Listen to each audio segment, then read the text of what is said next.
Informasi terkini dari penghitungan suara di KPU akan disampaikan jurnalis Kompas TV, ada Irianda Mardanus. Selamat petang Irianda, dari penghitungan sementara rekapitulasi di KPU, berapa persen suara yang sudah masuk saat ini Irianda? Dan bagaimana hasilnya?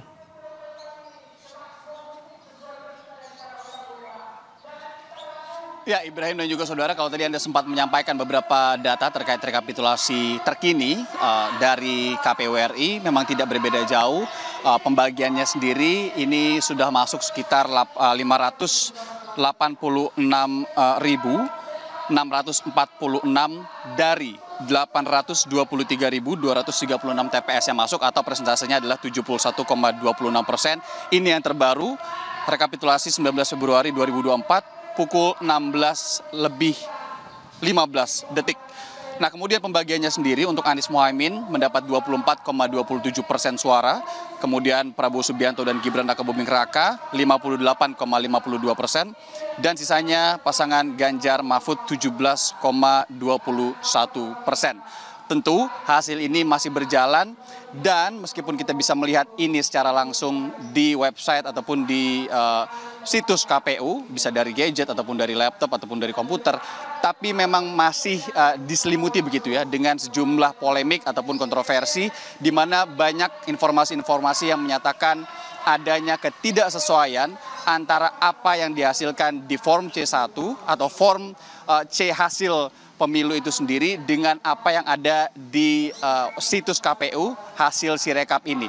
Jadi memang beberapa TPS kemudian terpaksa, ini di tingkat kecamatan bahkan Ibrahim, harus menghentikan sementara proses penghitungan suara atau rekapitulasi berjenjang di tingkat kecamatan karena adanya informasi untuk membersihkan dalam tanda kutip data-data yang tidak sinkron yang ada di KPU. Kita tahu KPU beberapa hari lalu ketika banyak informasi soal ini memang langsung mengadakan konferensi pers di gedung KPU RI di Jakarta, tempat saya melaporkan sekarang, yang dalam intinya meminta maaf karena ada ketidaksinkronan pembacaan sistem dengan kertas yang kemudian disampaikan atau difoto oleh panitia atau KPPS itu sendiri.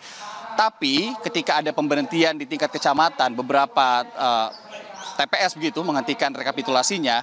Ini beberapa waktu lalu kami mendapatkan informasi atau kami himpun informasi dari salah satu komisioner bidang teknis KPU RI, yaitu Idam Holik, bahwa rekapitulasi semestinya ini tetap berjalan karena memang ini adalah dua hal yang berbeda. Ini juga masih menjadi pertanyaan besar, kenapa kemudian dihentikan di beberapa tempat di tingkat kecamatan, tapi KPU RI sendiri ini menyatakan bahwa sebenarnya penghitungan suara secara nasional ataupun berjenjang real count-nya yang kemudian nanti diumumkan sekitar 15 sampai 20 Maret 2024 ini seharusnya masih berjalan. Kemudian kalau tadi kita juga mendengar beberapa informasi di Bawaslu ada yang berunjuk rasa, sampai saat ini sendiri dari sekitar jam 10 atau jam 11 pagi tadi yang kami tangkap informasinya, Ibrahim, sampai sekarang ini masih ada elemen masyarakat, beberapa elemen masyarakat yang menyatakan pendapatnya atau berunjuk rasa di depan gedung Komisi Pemilihan Umum Republik Indonesia.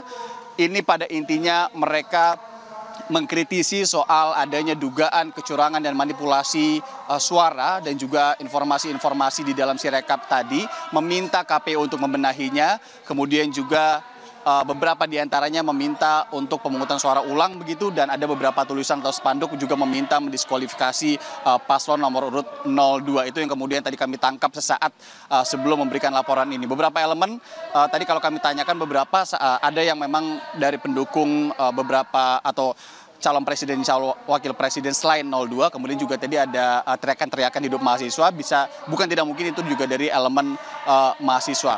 Untuk Anda saudara yang ingin melalui jalan, ini informasi umum terkait dengan jalan atau area-area sekitar KPU RI di Jalan Imam Bonjol, ini mungkin bisa merencanakan lebih baik lagi rute perjalanan Anda agar kemudian tidak terhambat di area sekitaran Jakarta Pusat ataupun Bundaran HI, Imam Bonjol hingga sekitar jadi daerah KPU RI. Ibrahim. Terima kasih Irianda Mardanus yang memantau proses rekapitulasi di kantor KPU RI di Jakarta. Terima kasih.